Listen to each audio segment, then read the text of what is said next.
Bertanya Ustaz, baik, lebih baik mana sholat di masjid yang jauh dengan banyak jamaah dibanding masjid yang dekat tidak ada jamaah?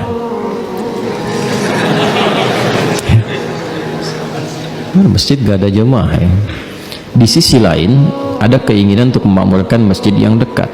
Jazakallah khair Ustaz. Anda terjebak di antara dua cinta.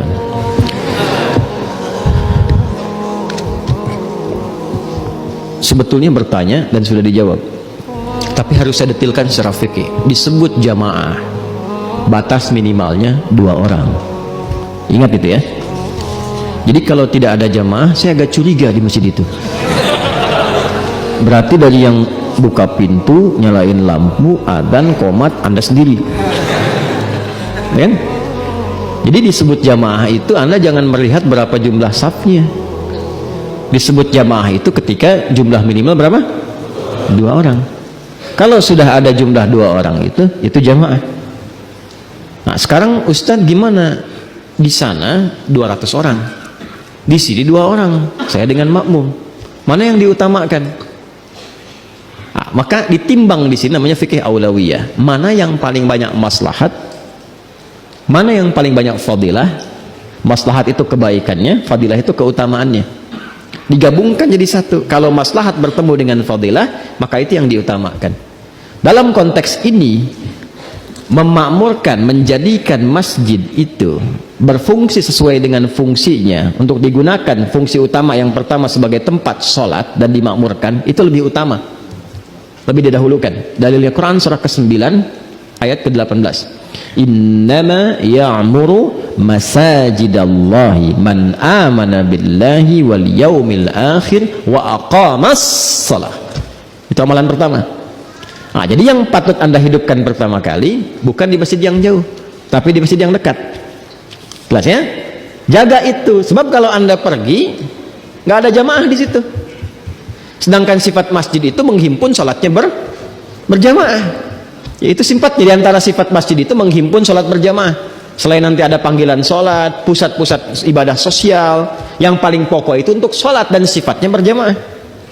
Makanya nanti dalam narasi banyak hadis yang disebut sholat berjamaah itu diartikan sholat di masjid. Pernah dengar hadis tentang sholat syuruk? Man shallal ghadata fil jama'ati, itu redaksinya yang di At-Tirmidzi itu. Siapa yang menunaikan sholat jamaah, sholat berjamaah di subuh. Yang dimaksud jamaah di sini ada yang menafsirkan dengan hadis yang lain di masjid, kecuali kekhususan bagi kalangan perempuan yang nggak bisa ke masjid dalam kondisi tertentu. Ya, jadi yang dimaksudkan apa? Konteks jamaah ini terkait dengan masjid. Kalau dengan kepergian Anda jamaah itu hilang, maka hilang nanti salah satu fungsinya. Maka yang terbaik di masjid yang dekat, tapi Anda hidupkan, Anda makmurkan. Ya, bagaimana caranya? Ada 2 cara. 2 cara. Cara yang pertama, sentuh lingkungan sekitaran dulu. Seperti yang pernah saya sampaikan dulu, ya kan? Minimal 2 tahun lalu kan pernah saya sampaikan, ya. Ajak dengan teman yang di masjid, kunjungi tetangga yang muslim. Kan sekarang kayak hari Sabtu, hari Ahad kan libur kan? Hari Jumat Anda beli buah dulu, ya kan? Nanti selepas salat subuh, kunjungi tetangga Anda. Assalamualaikum Pak Haji, gitu kan? Saya belum haji. Gak apa-apa, saya doain mudah-mudahan bisa haji, gitu kan? Nah, kan kalau Pak Umroh nggak bisa disebut Pak Haji kan bisa ya. Duduk ngobrol. Nah, alhamdulillah ini ada buah Pak. Oh, kok saya kan nggak sakit? Justru itu saya kira Bapak sakit. Saya nggak lihat di masjid. Ini saya udah siapin buah, gitu kan? Insya Allah tuh duhurnya ke masjid.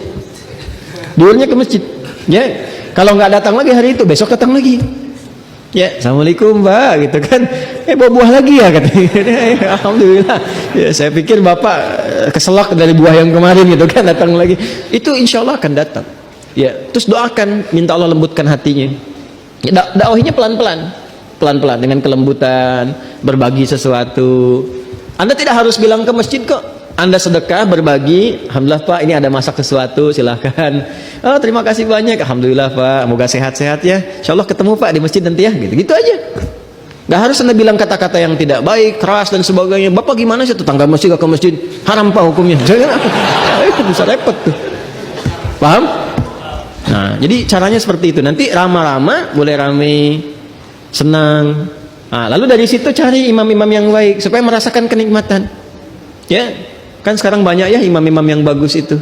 diundang, bisa mimpin sholat. Jadi kalau sudah merasakan nikmat, merasa nanti sama-sama tuh aktif bareng-bareng, tiba-tiba naik jadi program. Yang makmur di masjid sana diundang, ya hubungi DKM-nya, boleh nggak Pak pengajiannya bisa di tempat saya misalnya, ya kan? Nanti kan jamaahnya ikut, lihat yang tadi sudah mulai ikut melihat ada manfaat lebih banyak lagi, muncullah kesenangan, dari situ muncul taufik nanti.